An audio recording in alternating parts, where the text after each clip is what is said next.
Eric,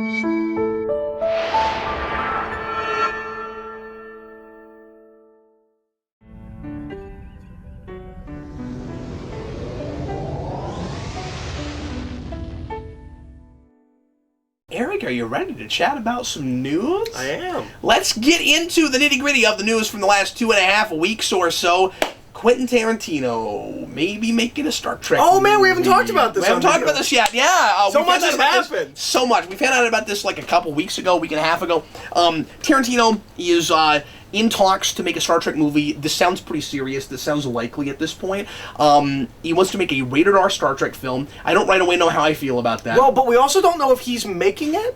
Because initially it was just he has a story to pitch. And then they said it was going to be rated R. We still don't know if he's directing it, if he's writing it. That's a good point. Yeah, it's not. You're right. It's not an in the can thing, but like but it sounds plausible. Like it does, could happen. Except he's always said, or he's recently in the past, like maybe 5 to 10 years, he has said he wants to make 10 movies and he's done. This would be his 10th movie. I don't know if you can put too much stock in that as part of the numbering, though. Like I feel like. You're absolutely right. He could pitch a movie and not actually direct it. And they said they were looking for a writer to do it, which makes me think he's not going to write it. And if he's not writing it, I doubt he directs it. This may just be a story by... All of the trailers will say from Quentin Tarantino, but I'm willing to bet it's mostly story. Maybe it's just a concept. Mm-hmm. And who knows what it is. We don't even know if it's a continuation of the Abrams versus continuity. No, we don't. I assume because Abrams is involved as a producer, but the only other thing we've heard that, of course, people are taking too much stock in is that Patrick Stewart has said that, well, if Quentin Tarantino is directing it, it that he's directing or just involved? Making it. Yeah, if he's involved, then he's willing to come back as Picard, but we don't even know what the story is. We don't even know what he's pitching. Yeah, that sounds like he just was like, oh, Quentin Tarantino's making Star Trek. I'd be interested in working on that. Yeah. We have no idea what the story is. I don't think he knows what the story is. Do you think that Quentin Tarantino is a big enough name that if, and you know, just has enough clout, that if he pitches a get us back into Prime or find a way to intersect them story, if that's what he's doing, that Paramount jumps on that and does make it a, like, Chris Pine's crew meets people we've seen in the 24th century kind of thing. Could you see that happening? Mashups are very in right now. Crossovers are very in right now. That's true. That sounds fanficky, but look at what's going on over with Fox and Disney and stuff. I think such a thing is possible. But it's also it's something to sell. Like one of the biggest problems, because Beyond made so little money, they need something to hype the next one. So they're not even going to be as excited about Abrams verse stuff anymore. They're almost going to want some kind of injection of new blood. My personal hope would be idea-wise that it has nothing to do with the Kelvin timeline, and he just makes another next-gen movie. Yeah. That would be really cool.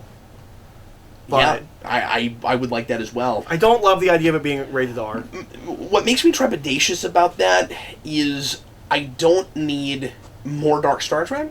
And I don't like Discovery, and I've come, I've been on record a lot is saying I don't like Discovery. I just don't need more cynical, dark, not Star Trek. And Tarantino doing a rated R Star Trek movie does not mean it's not going to be Star Trek. It means it's going to be a dark enough story that he feels the need to tell it to an adult audience and not include the kids. There are things in DS9 that are so borderline, but are still very much Star Trek and wonderful. So I'm not saying that because it would be a rougher, darker story, it wouldn't be Star Trek. I'm saying I'm trepidatious about it. I wouldn't be as worried about it if we didn't have Discovery on right now, I guess is what I'm saying. It feels like a trend before it's an idea. Much like what but I don't know what he's pitching. I don't know why. Much like what we say often with the direct-to-DVD DC films. If most of them have no business. I want it to earn being an R-rated movie, and I don't want to just earn it by now we're violent and we say the F word a bunch. And because so Quentin Tarantino came up with this story, therefore, I don't want Star Trek with Quentin Tarantino dialogue. And I don't need Star Trek with Quentin Tarantino's heightened sensibilities. It also will most likely be nonlinear. Because Quentin Tarantino loves that. That's okay. We have no problem with that. Okay. Just telling you. I mean, that's fine. And Star Trek's not like Star Wars where there's like a way you tell those stories. Yeah, no, absolutely. You know, and there are episodes that are a little nonlinear, I believe I've seen. It's time to do something really different if you're going to make more Star Trek movies, and by different, I don't mean crazy for the sake of crazy, or counterintuitive. I mean, let's have another one let's have one that's actually a science fiction film and not about another crazy bad guy who wants to kill everything for revenge. And I don't feel like Quentin Tarantino is going to come in and pitch revenge. I think he's going to do something different. Yeah. That's what I hope. Yeah, me too. I'm weird on this news. This is not a good thing or a bad thing. This is just interesting. So we'll see what happens with it. If it's good, he will be the second person in a row where like that guy doesn't get Star Trek. Why does he want to do a Star Trek thing? And then like it would be the second one in a row where we're like, oh, maybe he does. So weird things to put together that I never thought I would say. Ryan Reynolds as Detective Pikachu. All right. Do you know about the Detective Pikachu? I've said it. I knew it was a movie. I knew it was what the Pikachu movie was going to be. I don't know about Detective Pikachu. So we found that out when Max Lance left. He's like, yeah, I was working on a Pokemon movie. I left when they decided it should be Detective Pikachu. Detective Pikachu is a sub franchise of the Pokemon games, but as far as I can tell, only in Japan. Was this something you didn't know about? Not until they announced. Not until Max Landis said they were doing Detective Pikachu. I'm like, what the heck is Detective Pikachu? Apparently, it's a sub franchise that's only in Japan. And I think is it like problem-solving games or something? I think it's like an RPG, not like a fighting RPG, but like an exploring, more like Zelda RPG. Then well, I guess that's not. It's an adventure game. I think it's like a yeah. So this would be an animated thing where he would just be voicing, right? I believe it's live action. No, I'm pretty sure it's live action. What? You know the live action Pokemon movie we've all been waiting for, Detective Pikachu. Color me curious? I don't care. Okay. If you're not going to make the Pokemon movie I want, don't make a Pokemon movie. It sounds potentially hilarious, though, and I mean, I've been liking the cut of Ryan Reynolds' jib lately. Sure, I'm sure. I'm willing to give that a shot. I hope he turns in like a real performance, like Rocket Raccoon, where like I can't tell it's that guy. Like I hope it's real. It's gonna be great when I go to my kids and I'm like, you guys can't watch Deadpool, but you can see Ryan Reynolds in Detective I Pikachu. also hope it better be a kids thing. It better be okay for kids to see. Okay, I hope it's either. That's not a given for anything anymore. I hope it's. When I had this question with Power Rangers, it's not a given for anything anymore. He is a detective. Anymore. It could be a murder mystery. It could be like really SVU. Violent murder mystery. Yeah. There could be sex crimes. We don't know. I hope it is either. It's like Rocket, where like he does a real genuine performance, or it's like Groot, where all he says is Pikachu. Oh my God! Could you imagine Ryan Reynolds just like Pika? Going, yeah, but he should sound really indifferent and sarcastic. Pikachu, Pikachu. Anyway.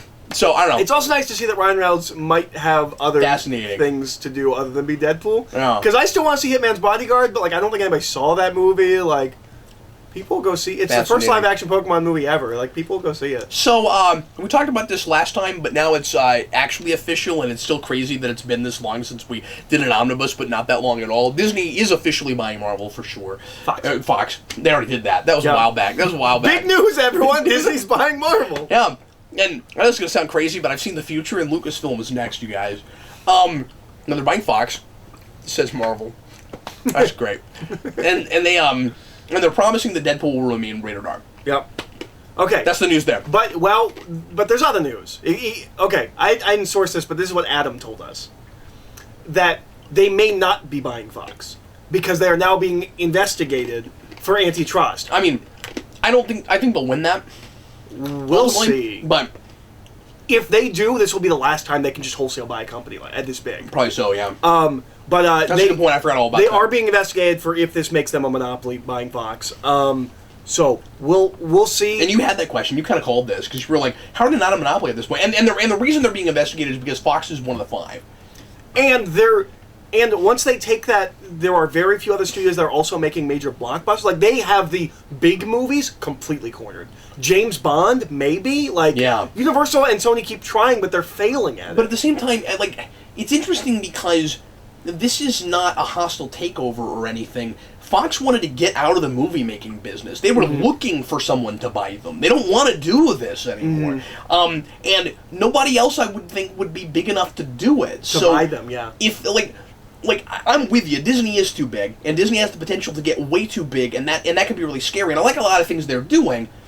I didn't like Star Wars, but I like a lot of things they're doing. Yeah, but they're fine with Marvel. But yeah, for the most part. Yeah. But they're anybody getting that much power, it's a little shaky. It's a little scary. But at the same time, what if you've been in a business for a bazillion years, and you want to get out of that business. Mm-hmm. Like, how do you do that if you're that big, but no one else is big enough to buy you? Yeah. And that's why I think Disney will win it. And I think that's the grounds they'll win it on. It's like, but they don't even want to do this anymore. What do we do? But at least that's what I've heard. But we don't know. We don't know who the other bidders were, because there were other bidders. Okay. Yeah. Okay. That's fair. That's fair. The other thing, you guys are too big, but these other companies, it's got to be a lesser price, but someone else can buy them. Yeah. The other thing to note is that they're saying it's going to take about 6 months to do all the paperwork. So none of this will be official for 6 months, and all of the movies that are supposed to be coming out are still coming out. And I think even the ones in development. And this could, if they're being investigated, it could be delayed too. Yeah, that may push it back a little bit further. Because I am hearing some people say well, by next year you're going to have certain things that they own already in Marvel movies. That's not possible. I do hope that by next year we start making some worth reading X-Men comics and make a Fantastic Four ongoing. And I think that could happen. If and stop using the Inhumans. If they're either not worried about the investigation thing or that gets panned out pretty soon, Marvel's going to have no reason at all to shy away anymore from Fantastic Four or X-Men, and they can start making merchandise again. And thank God. More of it, and actually they'll release a patch for Marvel vs. Capcom Infinite. By the way, here's the 12 X-Men characters you're missing. Yeah, bring Galactus back. Berserker Barrage. Let's talk about the Jurassic World trailer, which I feel like I'm more positive on than anybody else I've talked to. I have talked to literally no one who doesn't actively despise it and think it looks like garbage. Matt Frank, who is an artist, he's a Godzilla artist.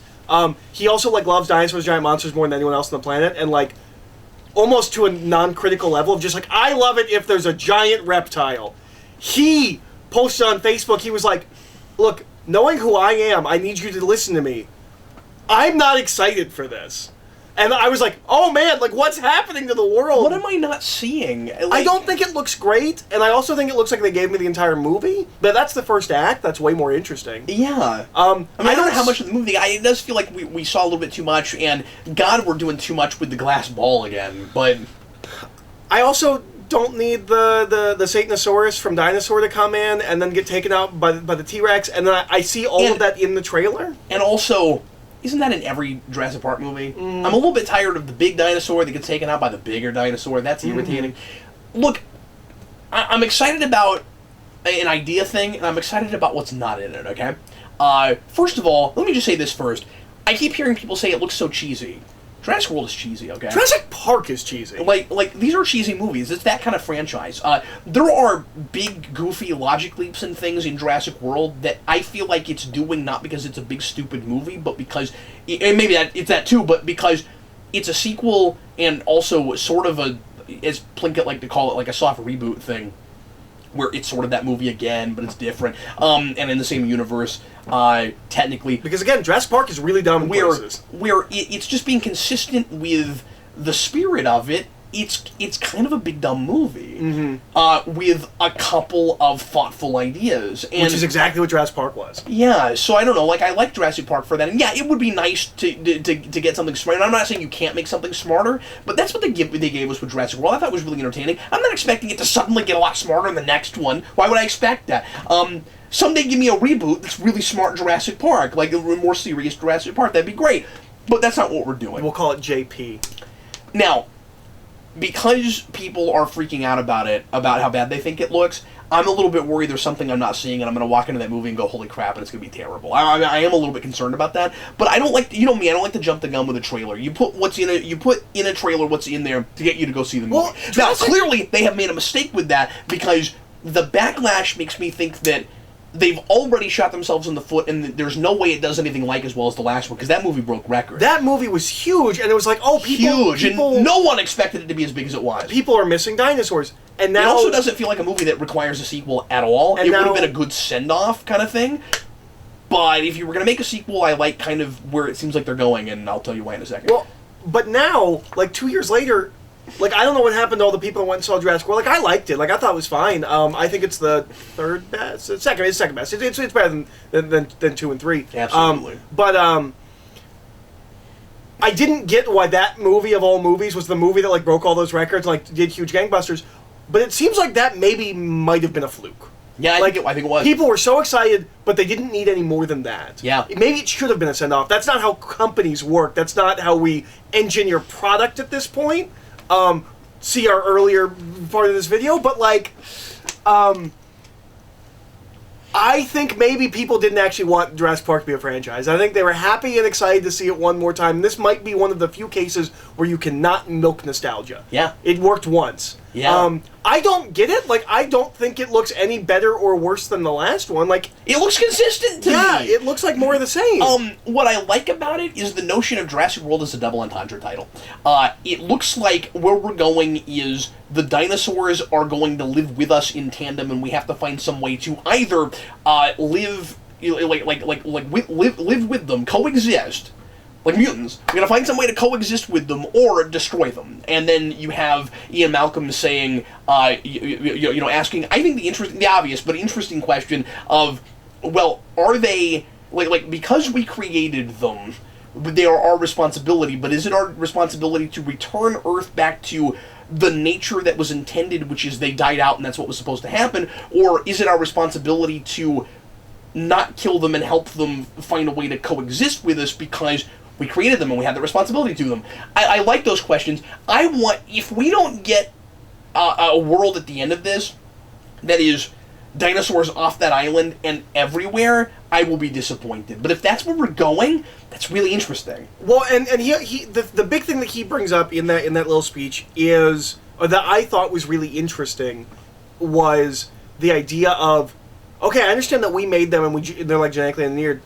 Do they have animal rights? Yeah, that's what I'm saying, yeah. That's really interesting. That's a really interesting idea. That's what Jurassic Park 2 should have been. Could be too heavy-handed, but also could be is a really good question to ask. Then the other thing I like about it, as I said earlier, is, as I alluded to earlier, is what it's missing, which is I thought this next movie was going to be all about militarizing dinosaurs, and it could go there, and that could be part of it, and we set up for that at the end of the last one, but I just like that it's not being sold as a military movie. I didn't want that. I wasn't excited about that, and the ideas that are here I'm interested in. If that's also a part of it, it might be okay. I'm just glad that's not the whole movie. I'm really hoping that we actually get to some of this stuff faster than you think. I'm really hoping everything we've seen is the first act of the film. Yeah. And that, like, the rest of the film is dinosaurs on the rest of the whole world. Yeah, but the problem is it's set up like we have this mission to go get to go get Blue, and we have to save her. And yeah, but if that's all it is, I don't need to see this movie. I'm with you. Yeah, that's probably.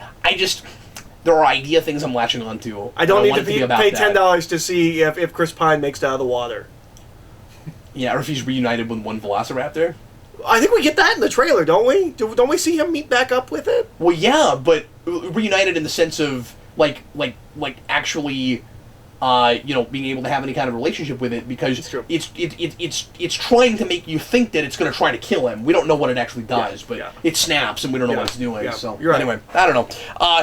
I don't understand the reaction. I don't understand the reaction either. I'm not like, oh my god, I'm so excited, but I think it's potentially going to be really good. Although it should be noted, it has the potential. I think there was a negative reaction to the trailers for Jurassic World as well. I might be wrong. I don't remember. I want to say I remember seeing a lot of people being like, that looks bad. So, I don't know. You wanted to talk about the, what is it? Attila Battle World? What is that thing called? Alita Battle Angel. Yeah, I don't even know what that's called. Yeah, what is that movie? I saw a trailer, I don't know what I was looking at. What is that? So it's based on a manga called Battle Angel Alita. Okay. Which I first discovered like a decade and a half ago at this point, like 2005, 2006. It was the other movie James Cameron was making. He was making two movies. He was making Battle Angel and he was making Avatar. Then when Avatar became a huge hit, he had to make 6 sequels all at once. And he's like, maybe eventually I'll get to Battle Angel Alita. And now he's producing it. He's still involved, but he isn't actually making it.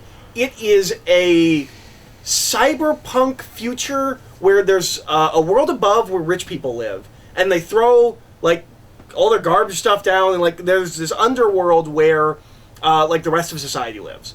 And this guy whose job is hunting down, like, rogue robots and, like, dangerous robots, and he gets a bounty for it, he finds just a completely intact robot girl who I think might be damaged, he might fix up, and that's Alita. And she has no memories of who she is or what's going on.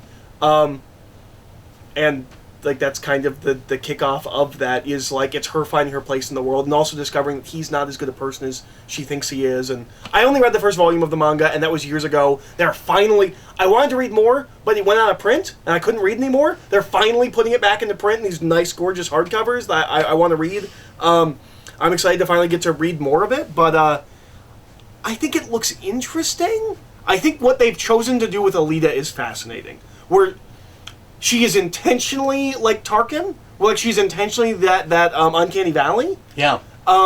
Next to real people, and it's clearly an artistic choice to make her not look as realistic as she can tell that in the trailer. Like, it doesn't feel like a mistake. No. She's supposed to look off-putting because she is artificial. Yeah, and I like using... I like the idea of... I especially like that if somehow or rather it manages to make a... I don't know, say something about the medium while it's doing that, because it's a real specific time it's deciding to do that. I like the idea that someone like looked around and was like, okay, we can't do this yet, but you know what we can do with this? Yeah. I like that idea. I don't think it's selling itself well or communicating at all what it is. I don't think so either. Because it looks like it's gonna be like a real talkie movie, and then when you montage, you see all these fight scenes. I don't think it's selling itself exactly well. I don't think the movie's going to do particularly well. I hope it does, if it's good. My biggest concern is, I think I recognized every shot in it, and I only read the first volume. Oh, interesting. And I think that would be a mistake, if you only adapted that first volume. Like, I would think you would do the first 2 or 3, but... They could just be mostly showing you first act stuff. That's true. Is it... Let me ask you this question. How many animes turned into live-action films are going to have to bomb before we stop trying these? How many video game movies have to bomb before we keep... I don't think we'll ever stop. I think we'll just keep trying it. I don't agree with that. Well, I mean, unless some of them do really well in other countries. Like, because video games are different. Anime is popular, but amongst a much smaller contingent of the population than video games as a genre, you know what I mean, of entertainment. I mean, as a medium, you know. And I realize that anime is not a genre, but I don't know if there are enough people. I don't know if it has enough brand recognition, and I'm waiting for the one if we because we did the Ghost in the Shell one, and it was really bad, and I think that didn't help it, but. It's still... I still don't know if it would have done well, even if it was a really good movie. I don't think the fact that it wasn't good really deterred that many people from seeing it that weren't going to see it already. I don't know, and that's one of the biggest brand that and Akira, biggest brand recognitions you could possibly have for something like that. I think, well, first of all, Robert Rodriguez is making that, and I really hope it's good and does well, because he needs a win. He hasn't had one in a long time. Akira, is that what we're talking about? No. Battle Angel. The thing you just said, yeah. Robert Rodriguez is directing this movie. I think he's co-writing it. Okay. Even some of his movies he's made recently that I liked, like I'm just waiting for the one that... Yeah, but I'm afraid that's being advertised in such a way where people aren't even going to... It's not going to be on anybody's radar. Well, the thing it's doing that I'm glad of is it's not doing the thing Valerian did, and what a lot of these movies do... I'm not saying that just because it doesn't have brand recognition, it can't pique people's interest and get big and people go and see it. I just don't think that movie's going to. Well, the thing it's doing that I really appreciate, that it's not... Or that other movies... Or the thing it's not doing, the other movies have done, like Valerian... is it's not selling itself on the groundbreaking graphic novel. It's not telling you it's based on anything. It is selling itself as its own property. I like that, yeah. It's not trying to sell it as an anime movie, which is exactly what Ghost in the Shell did. You're supposed to see it because it's based on something. Yeah, the vision, based on the visionary anime film. It's not doing any of that. It's just selling itself as what it is. Which might mean it doesn't play by the normal anime film rules anyways. Yeah. Because it's not coming out and saying it's an anime movie. It's just saying it's a movie. I don't know. I'm excited. I have been waiting for this movie to come out for a long time. I really liked that first volume I read a good long while ago, but we'll see. It doesn't look great. I will say it doesn't blow me away, but we'll see. So Benedict Cumberbach, you just keep pulling out these really weird stories that I can't believe are real, and we just live in this world where you can't surprise me anymore. No, this surprised me. So Benedict Cumberbatch is directing a Blake 7 movie starring Tom Hardy. Yes. As Blake. Okay? Is Cumberbatch going to be in it or just Yes, directing? Cumberbatch is in it. Okay. He is going to play one of the side characters. He said, one, it would be too much, he thought, for him as a first-time director to also play the lead. So but also, good. he said this is the role he has wanted to do his entire life. Really? Apparently, he was like, yeah, when I grew up, I liked Doctor Who, that was fine. I loved Blake Seven. That's interesting. We need to watch Blake Seven. We should, This is the thing both you and I have wanted to watch for a long time. And Prisoner. It's not easily accessible. I think Prisoner is easily accessible here. Like, I think we can get It that is box now, set. yeah. I don't think Blake Seven is. I'm not sure. I'm sure they'll re-release it before this movie comes out. But I've always been interested in that show. Yeah. I just never gotten around to watching it. But yeah, that's so bizarre. It's so weird, just out of nowhere. He's directing a movie, and the movie is Blake Seven. But I think just Cumberbatch directing it is going to help it a lot. Yeah. In getting anybody's interest in it at all. Because he's so hot right now. Yeah. And he has remained so for quite a while. Yep. It's really cool that he's not being tied down to any particular ongoing role so much that he can't do stuff like that. Yeah. I mean, I'm really impressed with that. Because, like, now that he's Doctor Strange, he's going to be stuck being in, like, 2 Marvel movies every year. Yep.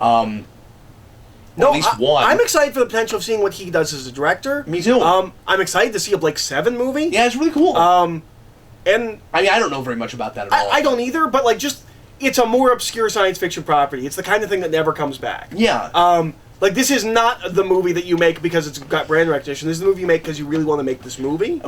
Yeah. If does that main character have a thing on his face? I don't know. Well, I guess he will in this one. Tom Hardy plays characters with things on their faces.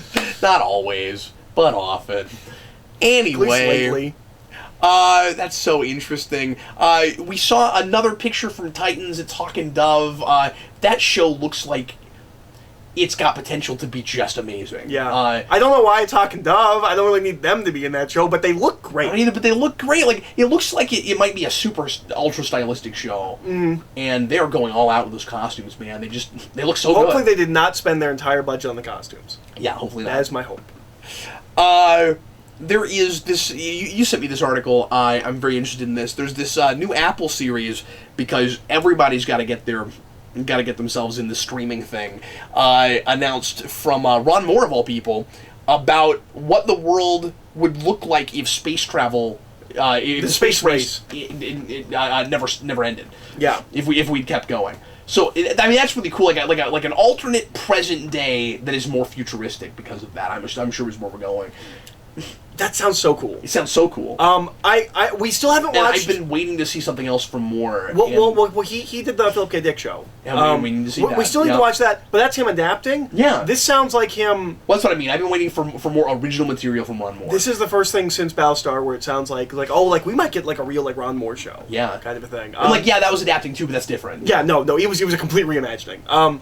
I'm really excited to see what this looks like. I don't want to buy another streaming service. I'll wait for DVD. I'm not that excited. Yeah, I'm done with that. Like 3 is my limit, man.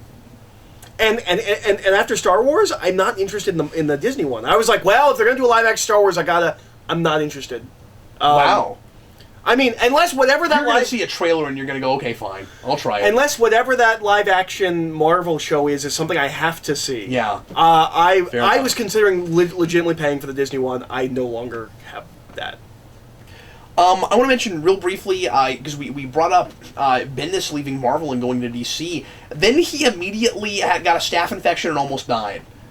Yep, and specifically around his eyes. Yeah, he had a horrible staph infection. He was afraid he was going to be blind, and yeah, that's what it sounded like. He didn't know if he would recover, and apparently Matt Fraction was at his bedside for like 2 straight days. Oh wow. He said Did something. you know they were close? Yes, they're apparently best friends. Yes, when Matt Fraction moved to Portland, he crashed on Bendis' couch for like 2 weeks. Oh yeah, you told me that. Yeah, and a lot of those guys are in Portland, like, because I've also heard like, I think he said when he came home, he was hanging out with Fraction and Rucka and like 2 other people. Oh, that's cool. I want to say I saw on Twitter within the past couple of days he is finally home. And he's recovering, and everything seems to be going well. And it's going to be a while before some of his books come out. Is that what he said? Yeah. Okay. I mean, that makes sense. Things are going to be delayed, and yeah. I'm glad he's okay. I mean, I don't mean to immediately go to oh my god, when do I get my books? But I'm glad he's okay. Yeah, yeah.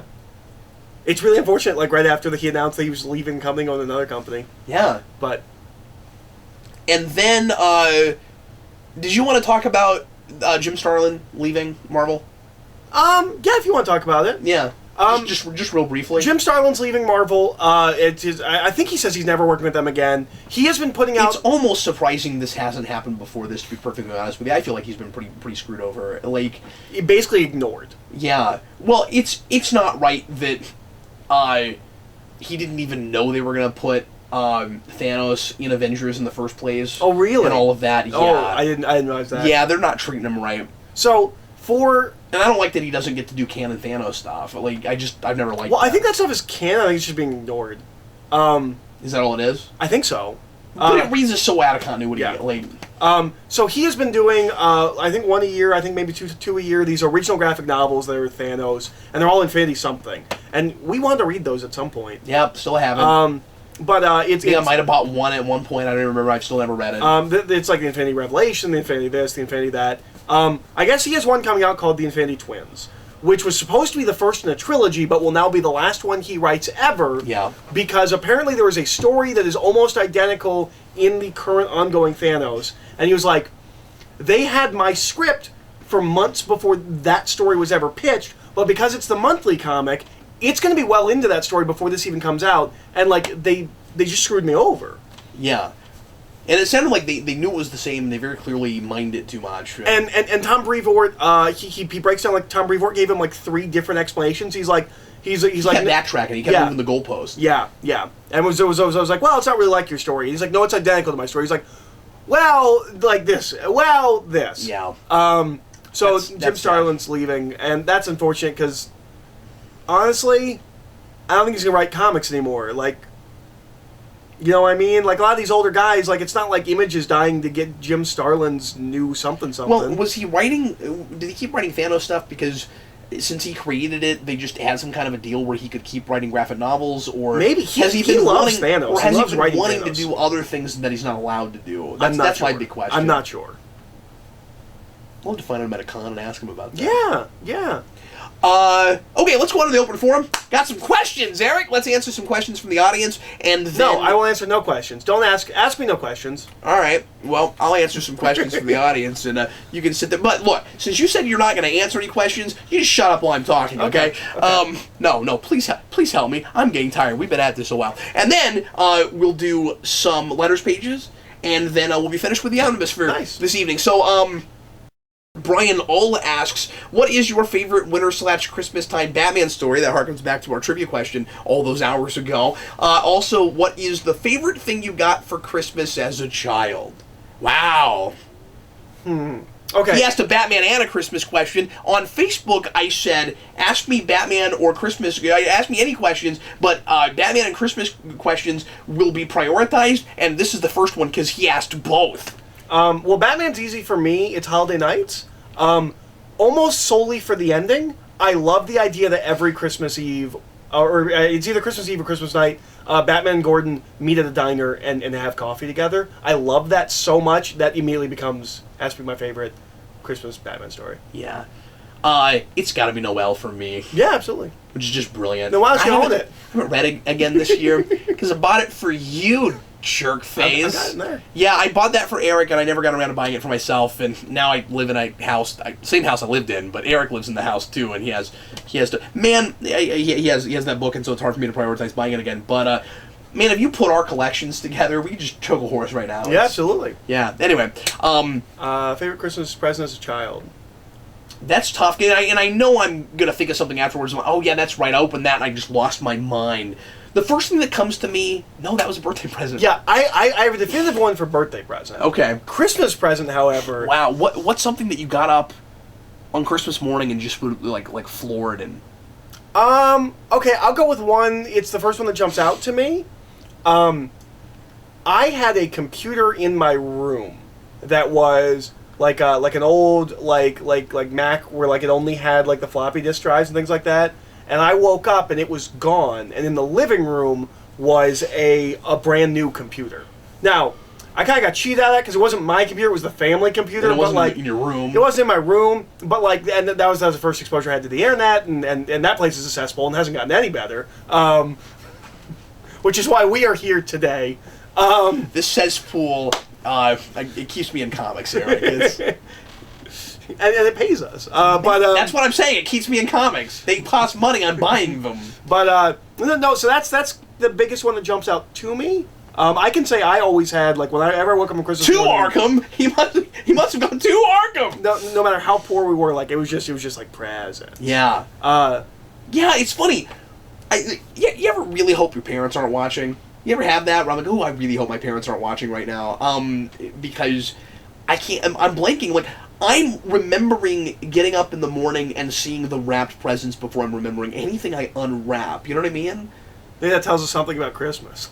It's really interesting. I mean, I don't have like the Red Ryder BB gun. Like, I don't have that thing that I just always wanted and I finally got. I don't mean to I got lots of great presents. My parents didn't give me great things, but it seems like the things I remember most are things that, from my childhood, are things that, like, I bought myself with my own money, I think, just because I wanted them so much and it was an accomplishment. It was an achievement. You know what I mean? Like a lot of my most nostalgic things are things I know I went out and got myself. You know, my Sega Saturn and things like that. Mm-hmm.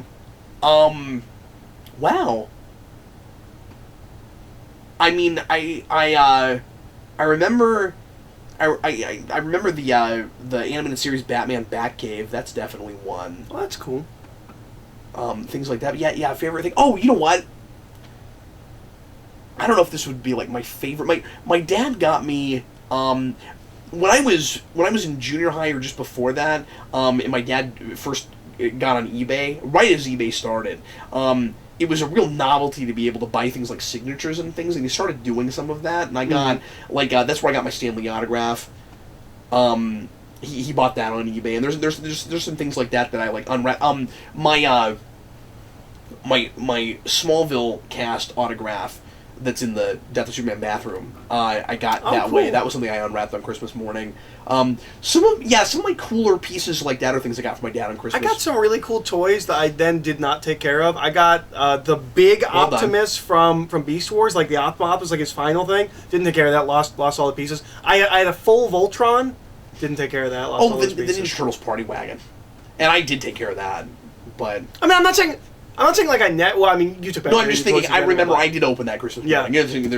Some things are starting to come to me, but I feel like there's got to be a couple. Like, I know there were a couple huge things where I was like, I was so hoping for that, and I got it. That just aren't coming to me at all. I don't know. Yeah, I have a lot of birthday ones, or I at least have a couple birthday ones. I cannot come up with a solid. I think part of it is you get so many. Like, it's hard for me to have like a definitive, like, this was just this is the thing I wanted. I got it. Like, I got lots of things that I wanted. And you're a kid, you're dumb. You don't know what you want. You change what you want every 6 seconds. Eric, next question comes from Malik Myers. Once again, Malik, thanks a bunch for this. Malik asks us a question about Buffy. He says, whenever I recommend shows, I often get the blanket statement of, I tried, I just couldn't get into it. And while I'm definitely a fan of Buffy, I certainly wouldn't be if I stopped watching based on how I felt about the first few episodes. I wasn't instantly impressed. He says he didn't like season 1 at all, but he got into it in season 2. So he says, I have 2 questions for you guys. How long did it take you to get into Buffy, and how many episodes do you give a show in general before you decide it is or isn't worth your time? This is an excellent question. Yeah. You had this with TNG for the longest time. Yeah. This is what kept you from getting into Star Trek. I started from the beginning. And that's not the way to watch that show. It's not the way to get into that show. Yeah. So how long did it take you to get into Buffy? Now, you know my answer. I had to watch all of Angel first. Well, and I have a real long, convoluted story, which I think I've told you before. Yeah. I don't know if you told the camera, but you definitely told me. So I also start with Angel. And then I'm reading an issue of Wizard Magazine that's talking about Seth Green, and Seth Green, and for some reason I really liked Seth Green at that moment. He did a comic book called Freshman. Like, he was doing Robot Chick. He was just a real cool guy. And then he was in Buffy for a while. So I find out the episodes of Buffy Seth Green is in, and I watch through season 2 like that. Oh, that's weird. And then I just keep going, and then I just keep going. Mm-hmm. So if you want to get into Buffy, because 3's so brilliant. How can you not? Like, if you want to get into Buffy, just watch the Seth Green episodes and then keep going. That's how I got in that.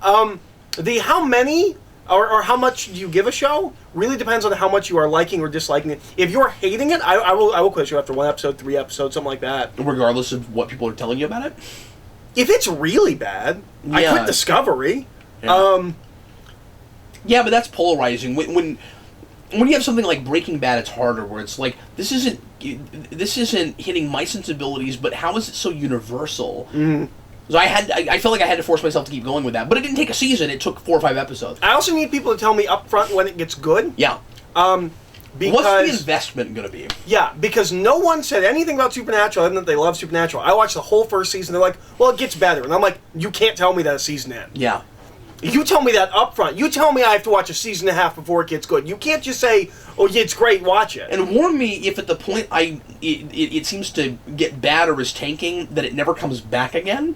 No one ever warned you of that. Yeah, I would love to be warned of that. That would be great. So, like all things, it is case by case. Case by case. Saqib, Tariq, but usually a season. I will give something into like season 2 because a lot of shows need a season to find it. Unless I'm just really bored. Like if it's not quite tickling my sensibilities, that's one thing. But I don't know if I just don't care at all. Like a lot of people are really liking The Gifted. I can't get into that show. I've heard nothing but like really bland.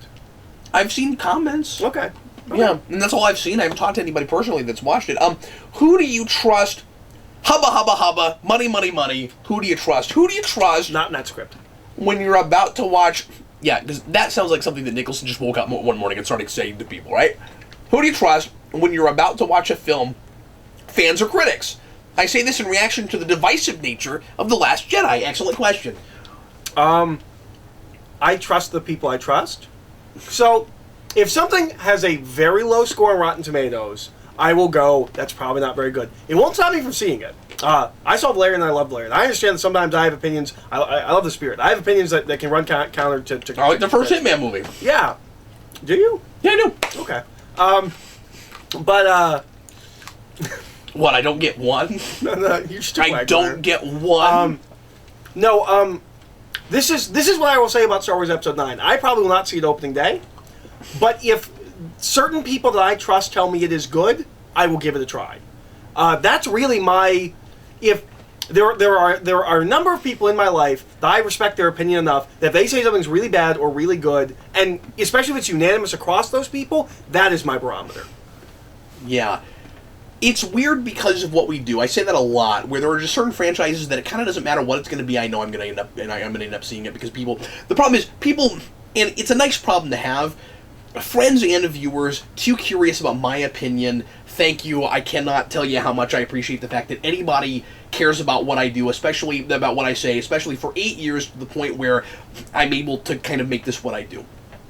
But if it's something that I'm on the fence about or I don't really need to review, if somebody like you that I really know and trust goes and sees it and says, yeah, don't bother with that, it's garbage, I imagine, at the very least, I'll wait till video. If it was something like I was really looking forward to, but the big 1-2 punch is that and 16% on Rotten Tomatoes, 32% on Rotten Tomatoes. That's not always a barometer that I feel like I could trust. If it's low enough, much of the time, it's gonna be pretty bad. But occasionally you get weird things in both ends, positive or negative, where you don't know what people were talking about. You know, occasionally that happens. A movie, or for example, a movie that I'm intending to see but haven't gotten around to yet. But I will say I don't read and watch a lot of reviews. I sometimes I tend to go to the Wikipedia page and get the general consensus. Yeah, because it will have excerpts. It's not just a percentage. You know what? I do that for horror films and almost nothing else. Because when I see a horror premise, I think because I'm not a big horror guy. When I see a horror premise, it's really interesting. So most of those are really bad. I don't want to waste my time. That method works only for movies. Do not use it for TV shows. Wikipedia never updates the public consensus on TV shows. Yeah. It still says, I think The Orville is hated and Discovery is loved. That's really funny. I don't know how much that is true, but it's still the same things it said after the pilot episode. That's very funny. They don't update it. But a film I can use as an example that I didn't know that. That's really funny. That I'm intending to see, but haven't yet gotten to, but I do intend to see, that critics did not like, is Tomorrowland, because both you and Matt really like that movie. Yep. And I respect both of your opinions. I stand by it. And I've got 2 people telling me that it's good. I will try. We're going to do a He Maybe Watch. I've not done that yet, so you don't even have a choice in that. Sure. I am going to make you watch No, that and I want to, because people have said... That's good, because it's going to happen. It's very strange how many movies at this point are now getting 90-somethings on Rotten Tomatoes. Yeah. more and more it feels like things are all or nothing. Yeah. And that's a little scary. The fact that Star Wars has got what it's got and it has the problems it has, whether you like it or not, the problems it has is very strange to me. I'm with you there. I can at least give Thor Ragnarok a sensibilities thing, just not my sense of humor. That was a good question. Jeffrey Patron, what is your go-to run for Batman? For me, it's still Morrison. Is yours Morrison or has it changed? No, my go-to for my favorite or like what I would give someone. Because go-to for me is Morrison. I think for you, just, if you feel like reading Batman and like you don't have anything else you're doing right now, like what you just sit down and read?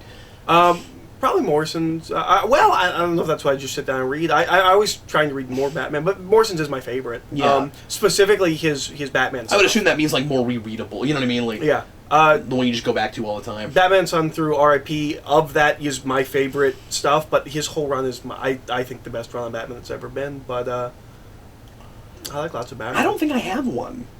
It's weird.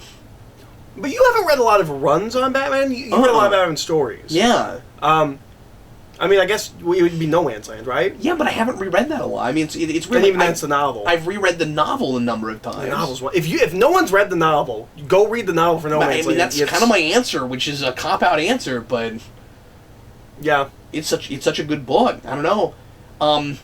But you got to remember that I've always been I for the longest time was a comic collector before I was as much of a reader, and my Batman fandom had a lot to do with other media before it did comics. And obviously, I buy and collect a lot of Batman now, but I just don't have like a go-to run in that I've not gone back and reread a lot of stuff like over and over again. There's a couple of like shorter graphic novels and things I've reread, but Rodrigo Arouse, favorite Batman ally doesn't need to be costumed. Tim Drake. Yeah, who's just been thrown under the bus. Yeah, absolutely. That is definitely one of mine. I also like Sandra Kane a lot. Yeah. And I like Dick Grayson when he shows up, but I kind of wish he would stay away more than he does. Really? I don't think Nightwing should be part of the Bat family. The whole point of Nightwing is that he's grown up and doing his own thing. It shouldn't be part of the Bat family books. He shouldn't always be there. Also, the more I'm looking at Nightfall, and I think Nightfall probably will be my go-to when I'm finished with it. Let me say that. Yeah. But Nightfall, I can't say it now because I've never read all of it. But I'm going through it now finally, and Azrael's growing on me a lot. And again, we don't do anything with him anymore. But like the original Jean Valley, he's very interesting. He's dead. Well, I know, but we brought everybody else back. No, there's a whole thing, like, Dennis O'Neil killed him, and, like, I guess out of respect, they have kept him dead. Well, that's kind of nice of them, but... Yeah. It's just not a given with anything. Maybe it is with that, and I didn't know it, but anyway. Give me 1 second. Okay, so I threw this in. This is not a question that was asked today, but as a comment. So I maybe should have saved this for Letters page. It's a moot point. We're going to go to the Letters page here in a minute for Omnibus, but it is kind of a Batman related question, or at least comment. I think it's interesting and amusing. We were talking about the adult Harley Quinn series, I think is where this came up. I can't remember. Okay. It was mentioned in an omnibus, and he's saying that we were talking about how we think it's kind of weird that there's not a Batman animated show on, and he says, no, we don't need one. He says Batman or any of his supporting characters are the last characters who need an animated show. Why have we never had a Wonder Woman animated series? And I kind of agree with that. What I meant was, Batman's so popular, it's just odd not to have one. Yeah. I don't need one. I'm just saying if you're going to do a more adult show, why wouldn't you finally do an adult Batman show? Yeah, as opposed to Harley Quinn. And a show that maybe uses some of that supporting cast that always gets short shrift. Yeah. That's all. I think the Wonder Woman show is now viable because that movie was so popular, so that's good. I mean, I'm with you. I would like to see that maybe. Yeah. No, Wonder Woman absolutely deserves an animated series. Yeah, a really good Greek mythology show. Yeah. And kind of take the place of what Xena was. Yeah. But maybe be a little bit more serious, but also okay for kids if it's animated. But the only reason we're bringing it up is because it's Harley Quinn. If we're gonna make a show from Batman characters, why are we making Harley Quinn? Like, why not make? On the other hand, I kind of hope that Harley Quinn show works out, especially if it's good, because it might pave the way for more adult-oriented cartoon shows. We need more of that kind of stuff. But not if it's comedy. No. Because we're already inundated with that on Adult Swim. But that doesn't necessarily mean that everything that would come after it would be comedy. It could open the door to dramas also. Okay. I'd like to think. Maybe not. It hasn't on Adult Swim. No, but A streaming service needs material. That's true. That's true. And they know the adults are there to watch that Have you told the Stargate people that? We need to tell the Stargate people that. Oh, there's a trailer. We should have watched it. There's a trailer. Okay, we'll do it next time. We'll do it next time. All right. That's going to be it for the Captain's Log and the Q&A. Thanks a lot for watching. If you're just watching that, it's its own video.